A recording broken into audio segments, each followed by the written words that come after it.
On Wednesday, the Southeast Caucus of the National Assembly met to discuss the security situation in the Southeast and the debilitating even weekly sit-at-home orders issued by the outlawed Indigenous People of Biafra, IPOB.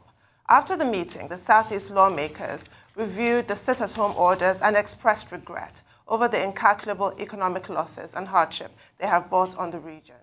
They condemned in the strongest terms the disruption on Monday of the senior secondary school certificate examination by unidentified armed men who chased away students, teachers, and examiners and set ablaze motorcycles at a secondary school in Njaba Local Government Area, Imo State.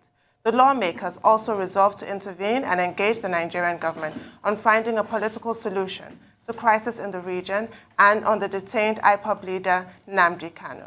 Joining us now from Abuja to discuss their meeting, their chances of resolving the crisis in the Southeast, and the resolutions reached on Thursday by the Southern Governors Forum is Senator Enyinnaya Abaribe, Senate Minority Leader and former Deputy Governor of Abia State.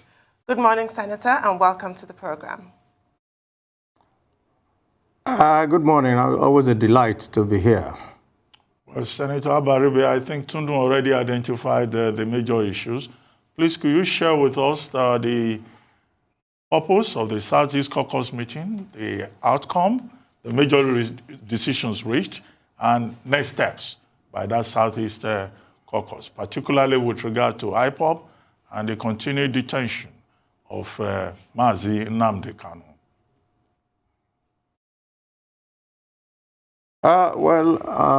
Ruben, if you look at the meeting, you will see that it was across parties, it was across all divides, and it was the caucus of both the House of Rep and the Senate.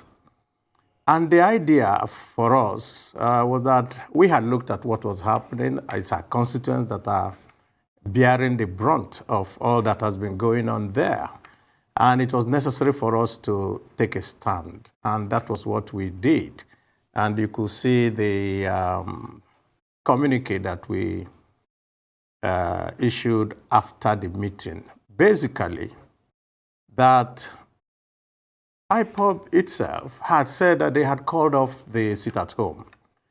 And nobody knows who exactly is going around saying that they were enforcing a non-existent order.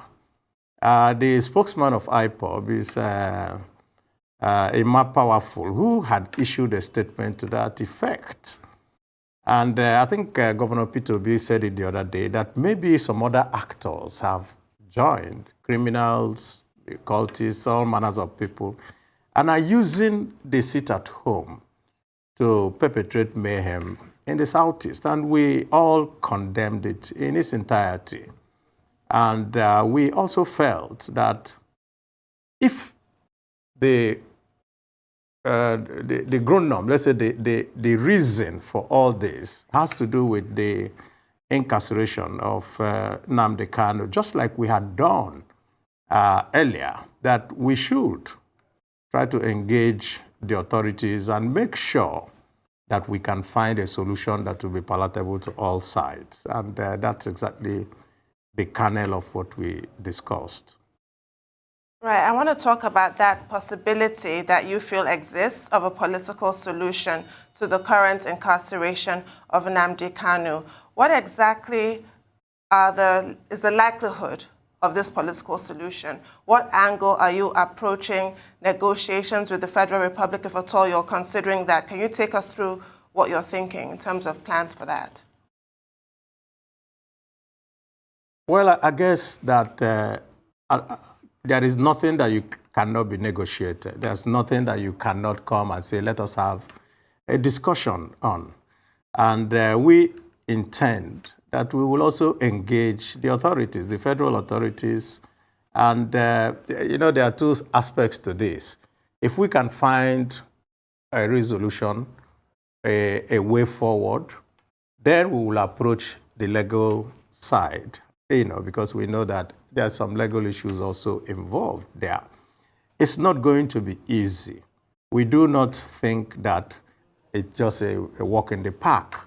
But we know that it's better to talk than to let things continue to slide the way it was going.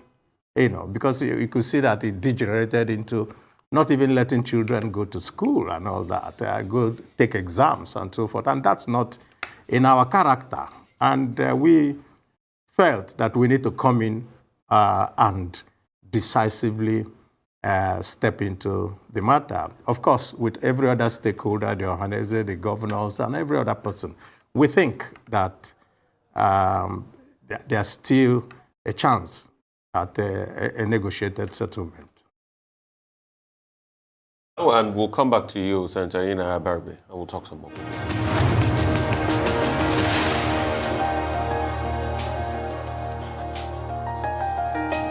All right, welcome back. We still have Senator Enyinnaya Abaribe, Senate Minority Leader, former Deputy Governor of Abia State. Senator, good to have this conversation with you. So the last time you were here, you talked about the possibility of some people, causing all this mayhem, and you kept on saying it's not IPOB. With this, now that you've said, can we hold you by that by saying maybe some other actors are causing all of this? And probably who are those actors? And secondly, I'd like to talk to you about all of this sort of rapprochement. Is it because of the president visited? Is it because there was a dialogue, by some Igbo leaders with the president? How is all of this connected to the president's visit? And then there's some other things, because media was shut out of that hall, that request you made from the president from that visit that we should know about, at least to allay fears and calm people down?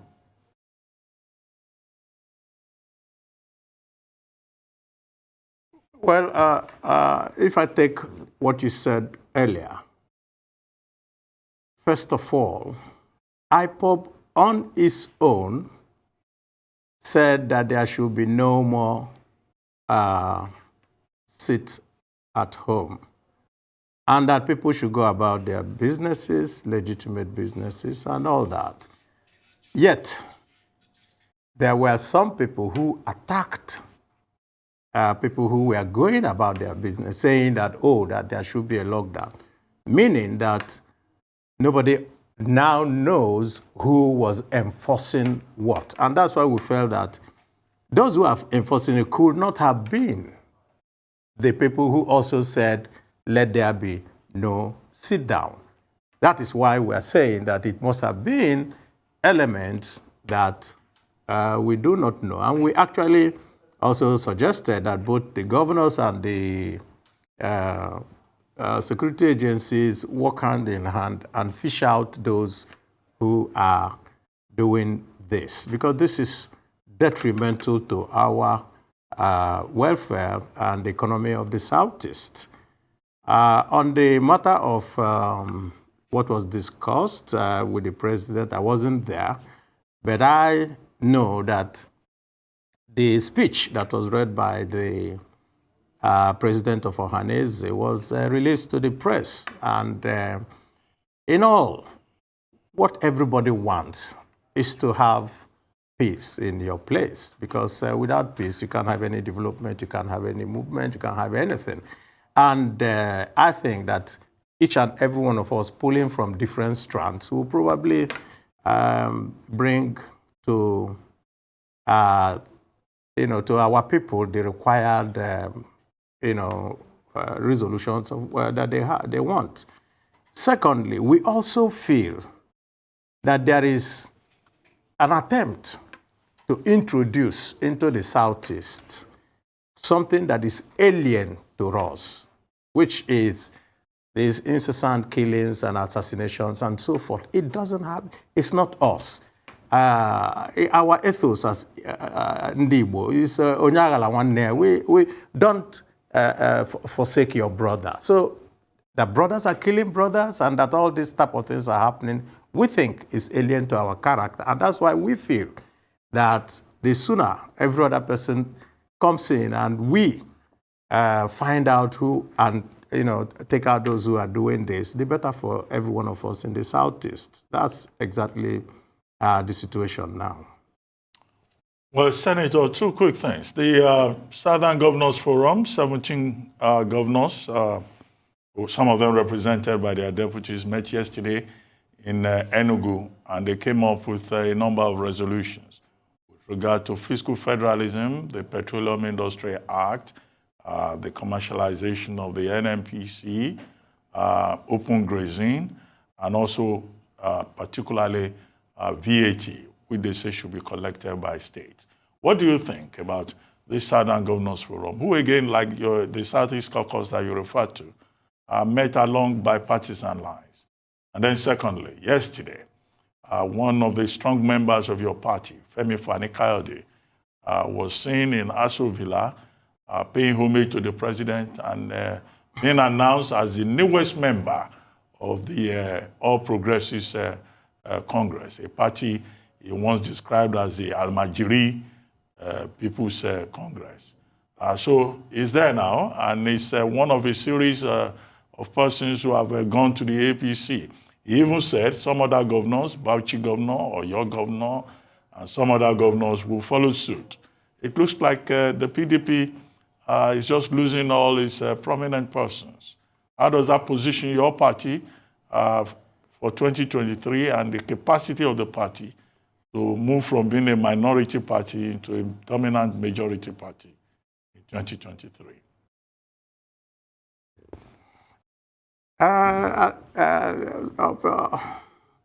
I would prefer that we do not dwell on Fani-Kayode. In Igbo, there's a saying that Amabo onye mkpulato nkojo ya aragahu. You know, if you correctly describe a short man, finding him is very, very easy. I think Obasanjo had dealt with the matter of who Fani-Kayode is, and I think we should just leave that aside. Coming to the fact, how did President Obasanjo describe him? How did President Obasanjo describe him? I think we can find out that he already had made that statement. I won't have to repeat it here. But the point really, Ruben, is I listened to Governor Umahi this morning, and he was very emphatic on Channels Television. I said that, Fani-Kayode needs to come and apologize to him. How can he say that he brought him to APC? So you could see that already there are discordant tunes coming out from there. And I think we should just leave that. As for the fact that PDP is going to take over in 2023, the facts are very, very clear. Again, our people say that no labanaka and enyo. You know, if you wear a gold bracelet, you don't need to be looking at it. Everybody knows that you're wearing a gold bracelet. Nobody in Nigeria today can say that where we were in 2015 is where we are today in 2021. Are we better off? Capital, no. And so when we go to the polls, we will see how Nigerians are going to express their feelings about the government in power.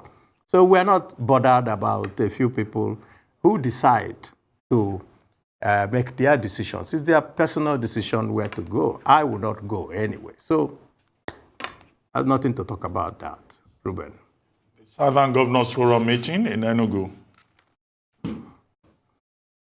Well, what I see from what the Southern governors did was a reiteration of their meeting both in Delta and in Lagos.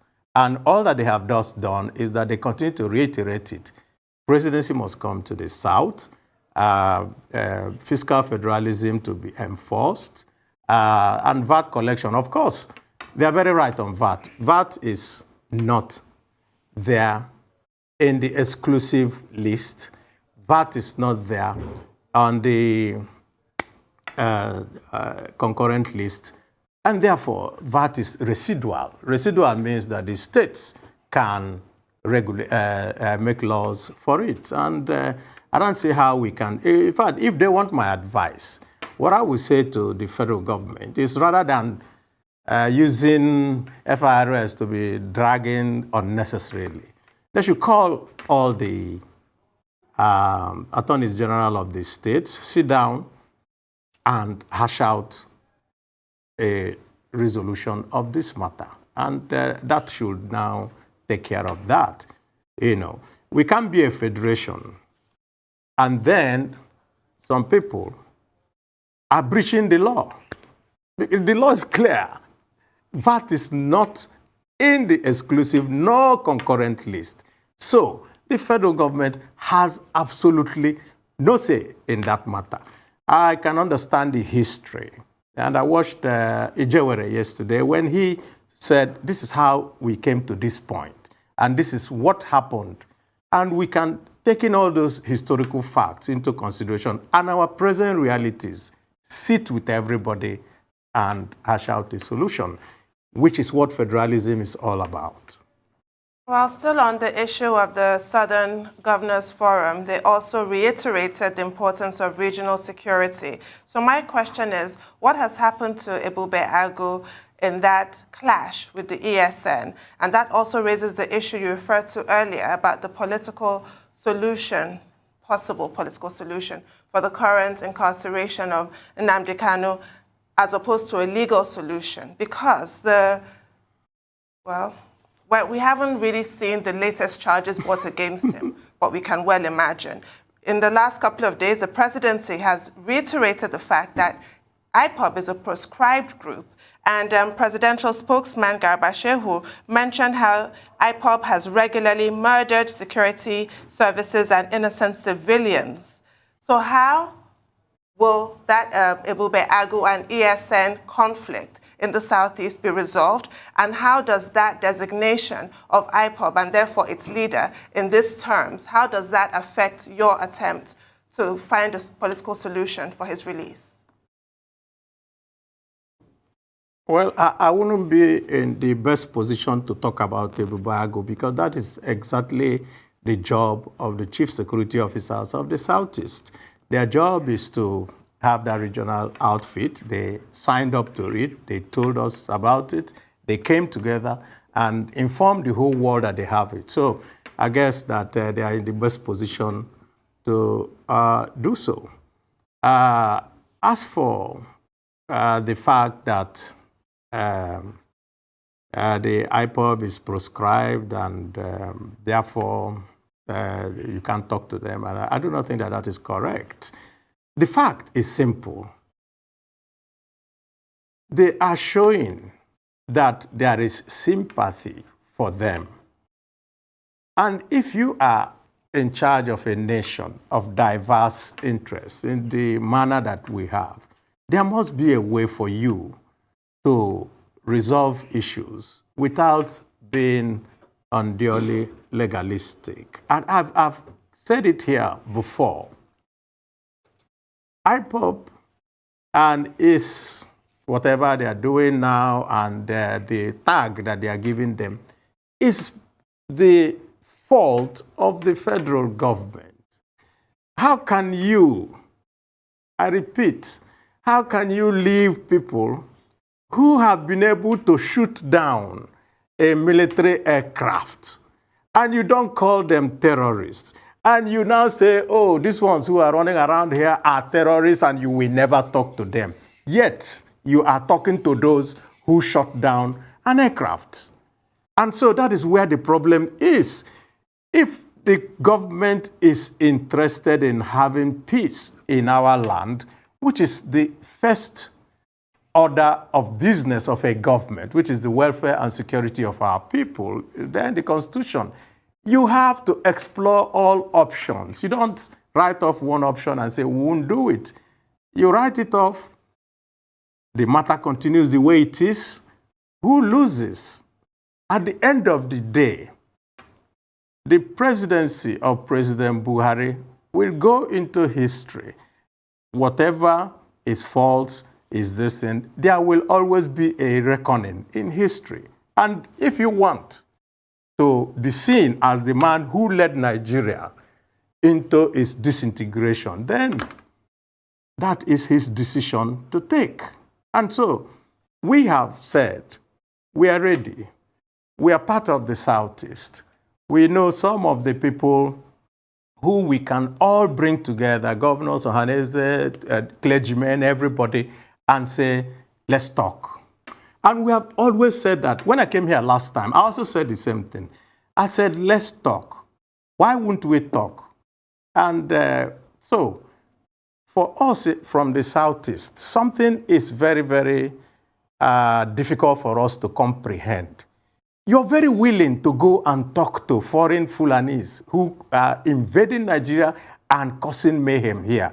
You're very willing to talk to the people you call bandits. Of course, I've always told you here that I don't believe that they are bandits. They are terrorists.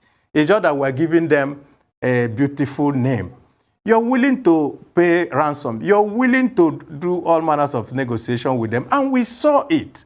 Why is it that when it comes to the Southeast, you're very unwilling?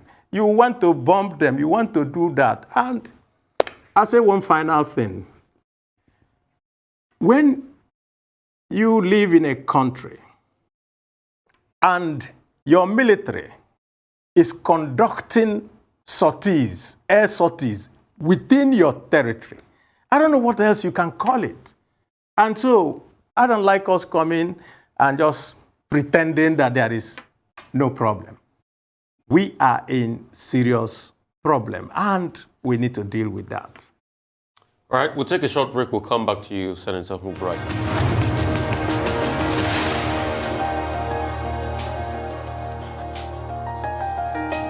All right, welcome back to the morning show right here on the Rise News channel. We still have Senator Enyinnaya Abaribe, Senate Minority Leader, former Governor of Abia State, and we're talking about a lot of issues as regards the southeast of Nigeria. So I want to talk about Igbo presidency. Since the last time, I think we talked about possibilities of people that might be running. You've not been able to say anything as regards your intention for that. But it looks as though there's been a lull as regards that conversation. I mean, it's not the buzzword in media any longer. We don't hear it. Nobody talks about it. When we talk about the East now, we talk about the conflicts and things happening in the East, the insecurity. So is it that it's rested for now? Is it something that probably Ohanese and Igbo might have to raise with President Buhari at some point, and probably the political parties? Where are we with this Igbo presidency?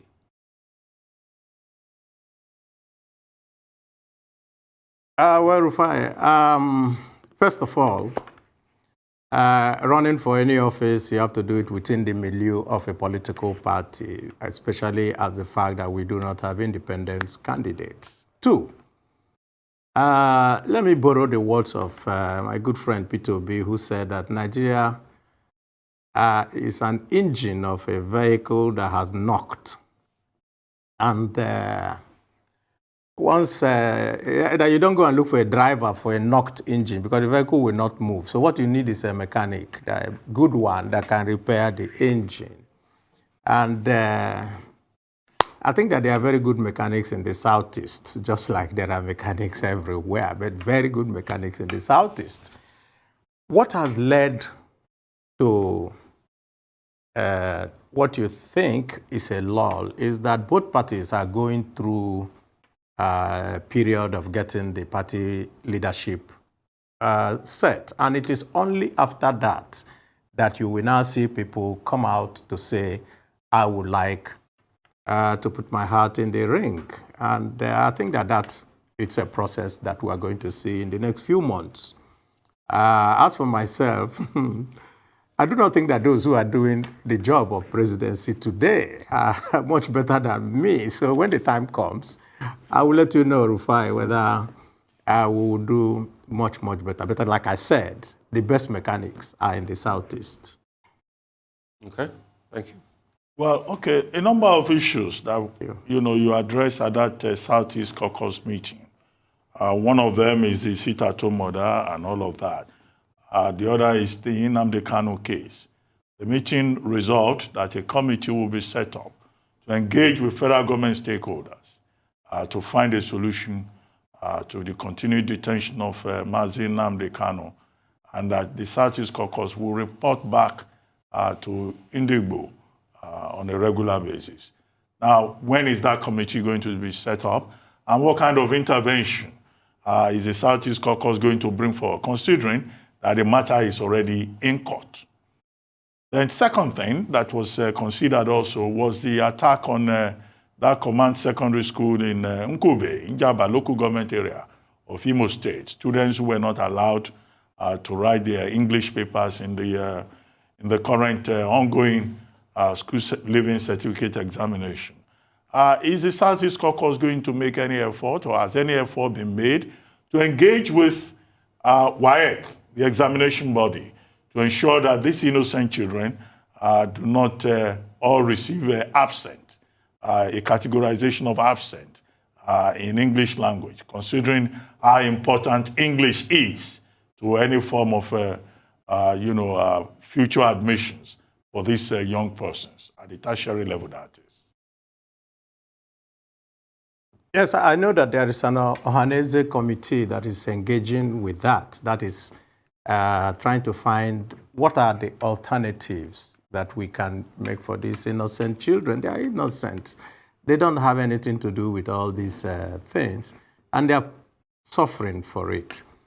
As for the fact of what happened in Njaba local government, the real worry for everyone was that this sit-at-home had been called off. So we do not know who decided that day to go and visit this type of injustice on the poor children who are looking to their future.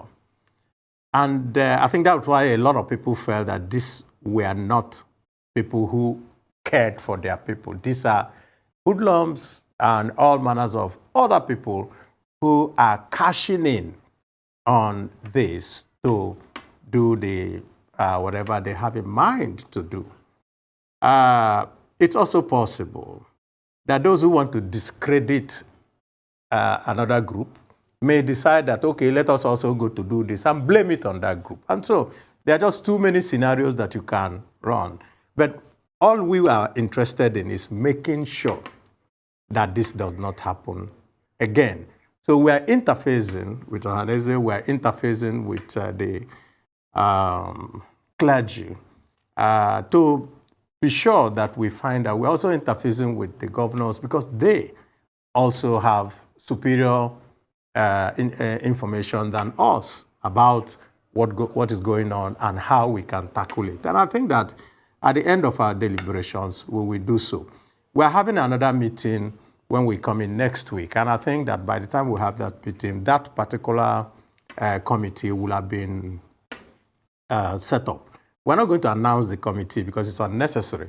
What we're going to do is just to meet with the authorities, because this is a back channel movements we're going to do. And when we do that, and if the outcomes, we have to regularly tell our people this is where we are at the moment and this is where we're going. As for the fact of having some legal impediment, we know that you can talk even while you're in court. People, I think lawyers do it every time. You can decide, okay, let us go out of court and settle. So the fact that something is in court does not mean that you cannot discuss it or that you're precluded from having reaching some kind of agreement on it. We are all Nigerians. We are all citizens of this country, and we all have the same protection under the law, and that's what we want to make sure that everyone gets. There's been some criticism from perhaps unlikely quarters in the person of Senator Ali Ndume about the high rate of borrowing in this country and the unseemly haste in making these approvals without the proper scrutiny. He also said that some of the approvals that have been made, the money is nowhere to be found. In your capacity as a Senate Minority Leader, what's your take on this issue? I think that yesterday, the case was succinctly made by the head of the presidency's own economic team. If you are using 97.7% of your revenue to service debts, there's no sense in going ahead to borrow more. But in the Senate, this is what happens, and of course in the House of Reps. When a request is put forward by the president, it's sent to the Committee on Local and Foreign Debts. That committee will do its work and then bring a report to the floor of the Senate. So I'm going to wait until the report comes. But one thing I know is that the minority caucus will find it very difficult to continue to push Nigeria where we are going with this debt matter. How can a debt service to revenue ratio be 98%? It means that only 2% of your revenues is what you're going to use to do every other thing, both capital and recurrent expenditure, and that's impossible. Let's just put it that way. And so I would actually like to commend the president's team for pointing out to the president that where we are going is unsustainable. And that is our position.